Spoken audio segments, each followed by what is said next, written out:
जेव्हा कायदेशीर कटकटीत किंवा कायदेशीर समस्येत सापडलेला एखादा सर्वसामान्य नागरिक पक्षकार म्हणून कोणत्याही वकिलाकडे येतो, तेव्हा त्या सर्वसामान्य नागरिकाच्या पक्षकार म्हणून काही ठोस अपेक्षा असतात किंवा काही हट्ट असतात. पण बरेचदा असं असतं, की प्राप्त परिस्थितीमध्ये घडलेल्या घटनांमध्ये किंवा आजपर्यंत जे काही कायद्याची तत्व स्थापित झालेली आहेत, त्याच्या चौकटीत या पक्षकाराचा हट्ट बसणारा नसतो. आणि सर्वसामान्य नागरिकाचा पक्षकार म्हणून एखादा हट्ट असणं याच्यात काही गैर नाही. पण जेव्हा त्या पक्षकाराचा हट्ट कायद्याच्या चौकटीत बसत नाहीये, असं सांगायची वेळ येते, तेव्हा बरेच लोक थोडीशी कच खातात. याला 2 कारणं आहेत. एक म्हणजे पक्षकाराला नाराज करायची बहुतांश लोकांची तयारी नसते आणि दुसरं म्हणजे पक्षकाराला नाराज केलं, त्याचा जो हट्ट आहे तो कायद्याच्या चौकटीत पूर्ण होऊ शकत नाही. हे जर सांगितलं, तर साहजिकपणे त्या पक्षकाराचा जो दावा किंवा जे काही प्रकरण असेल, ते आपल्याला मिळणार नाही आणि त्यातनं आर्थिक नुकसान होईल, ही सुद्धा भावना असायची शक्यता असते. मध्यंतरी म्हणजे मध्यंतरी नाही म्हणता येणार, त्याला एक 7-8 वर्ष झाली. 7-8 वर्षापूर्वी एक असेच पक्षकार माझ्याकडे आले होते. त्यांनी खरेदी खत करून दिलं होतं. खरेदी खत समजा ₹100 ठरलं असेल, तर त्यांना 6 का ₹7 काहीतरी खरेदी खताच्या वेळेला मिळालेले होते आणि बाकी सगळा जो मोबदला आहे, तो पुढच्या तारखेच्या धनादेशाने दिलेला होता आणि ते धनादेश त्याच्यात लिहिलेले होते. कालांतराने ते खरेदी खत झालं, त्याप्रमाणे महसूल अभिलेखामध्ये नाव नोंदणी झाली, पण ते जे धनादेश होते, ते वटले नाहीत. दुर्दैवाने धनादेश न वटल्याची फौजदारी तक्रार त्यांनी दाखल केली नाही.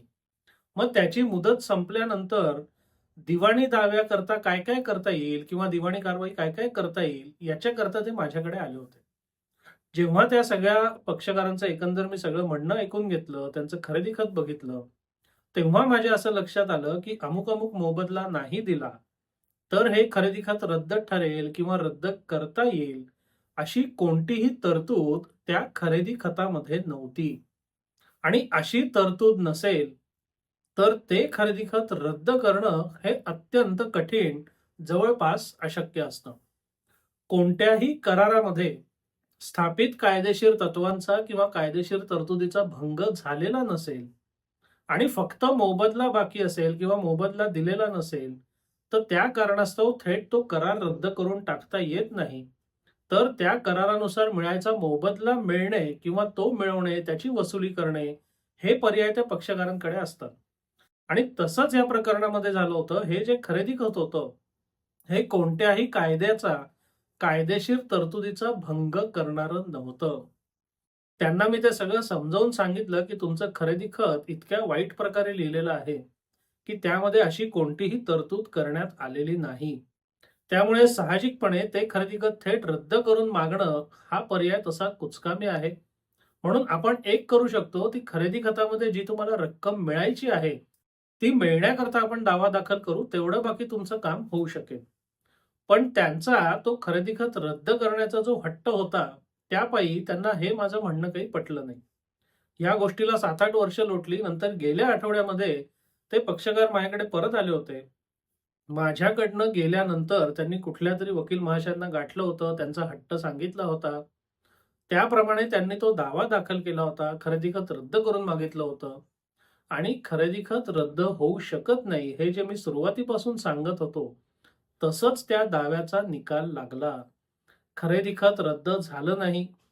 बरं गंमत अशी, की त्या खरेदी खत रद्द होण्याच्या दाव्यामध्ये वसुलीबद्दलचं अवाक्षर नव्हतं.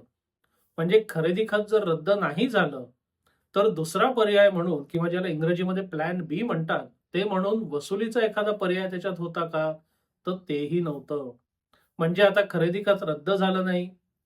खरेदी खतानुसार जो मोबदला मिळायचा होता, तो वसूल केला नाही. तो मोबदला वसूल करायची मुदत संपुष्टात आली. म्हणजे इथून पुढे सुद्धा आता तो मोबदला रीतसर कायदेशीर मार्गाने वसूल करणं जवळपास अशक्य आहे.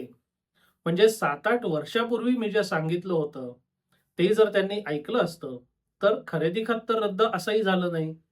किमान तो मोबदला जो त्यांना मिळायचा होता, तो वसूल करता आला असता. त्याच्यावर एखाद वेळी नुकसान भरपाई, व्याज काहीतरी मिळालं असतं.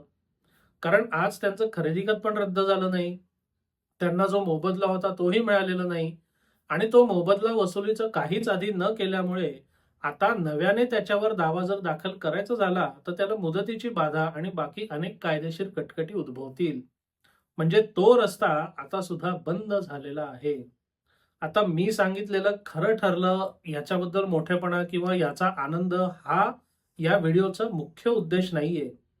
तर जेव्हा आपण वकील म्हणून काम करतो, तेव्हा पक्षकारांचा हट्ट आणि कायद्याची चौकट या दोन्हीचा आपल्याला तुलनात्मक अभ्यास करून कायद्याच्या चौकटीला जास्त महत्त्व दिलं पाहिजे, हे माझं सांगण्याचा उद्देश आहे.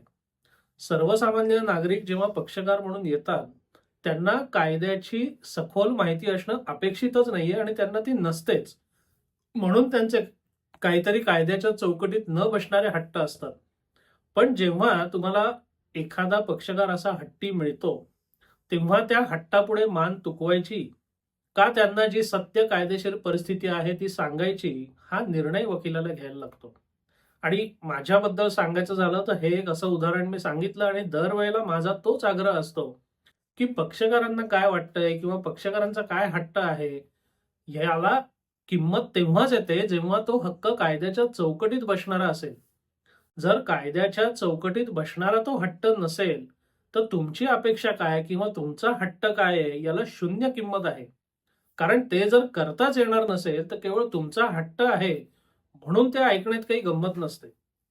पण सुदैवाने म्हणा किंवा दुर्दैवाने म्हणा, बहुसंख्य लोक असे पक्षकार जे हट्टी येतात त्यांच्यापुढे मान तुकवतात. आता याच्यात दोन शक्यता आहेत. त्यांनी जर योग्य सल्ला दिला असेल आणि तरी पक्षकारांनी ऐकलं नसेल, पक्षकाराच्या म्हणण्याप्रमाणेच दावा दाखल झाला असेल, तर त्याच्यात 100% त्या पक्षकारांची चूक आहे. पण समजा सल्लाच देताना काहीतरी मोघम सल्ला दिला असेल, ठोस काही सांगितलंच नसेल किंवा पक्षकाराला पाहिजे तसं बोला, दावा पदरात पाडून घ्या, त्याची फी पदरात पाडून घ्या आणि मोकळे व्हा. ह्या वृत्तीने जर ते काम केलं असेल, तर माझ्या दृष्टीने तरी ते काही नैतिकतेच्या चौकटीत बसणारं नाही. असं काम खरं म्हणजे करता कामा नये. पण असं काम होतं, असं काम करतात आणि त्याच्यावर कोणाचंही कसलंही नियंत्रण नाही आणि नियंत्रण येऊ सुद्धा शकत नाही. म्हणून जेव्हा तुम्ही जर पक्षकार असाल, तुम्ही एखाद्या कायदेशीर अडचणीत सापडले असाल, तर तुमचा हट्ट थोडा बाजूला ठेवून आपल्याला प्राप्त परिस्थितीत कायद्याच्या चौकटीत काय काय मिळवणं शक्य आहे, याचा शांत डोक्याने आधी विचार करा. तुम्हाला जर कोणी समजावत असेल तर समजून घ्या आणि जोवर तुम्हाला हे समजत नाही, तोवर ठाम निर्णय घेऊ नका. म्हणजे आपल्या बाबतीत काय काय चुकीचं घडलं गेलं आणि आता आपल्याला त्याच्याबद्दल काय हवंय, ही भावना जरी बरोबर असली, तरी कायद्याच्या चौकटीत जर ते शक्य नसेल, तर तुमच्या हट्टाला थोडी मुरड घालणं अत्यंत आवश्यक आहे. कारण तुम्ही जर हट्टाचाच पाठपुरावा करत राहिलात आणि तो जर कायद्याच्या चौकटीत बसणारा नसेल, तर तो हट्ट तर पुरा होणार नाहीच. पण दुसरा पर्याय जो होता, तो सुद्धा जर तुम्ही स्वीकारला नाही, तर तिथेही तुमचं नुकसान होईल. म्हणून पक्षकार किंवा वकील यांनी कायद्याच्या चौकटीला जास्त महत्त्व दिलं पाहिजे. पक्षकाराची हट्ट जर कायद्याच्या चौकटीत बसत असेल तर ठीक, नाहीतर पक्षकाराच्या हट्टासमोर अजिबात मान तुकवू नये, असं किमान माझं तरी मत आहे. या विषयाबद्दल तुम्हाला काय वाटतं? हा व्हिडिओ तुम्हाला कसा वाटला? अवश्य कळवा. धन्यवाद.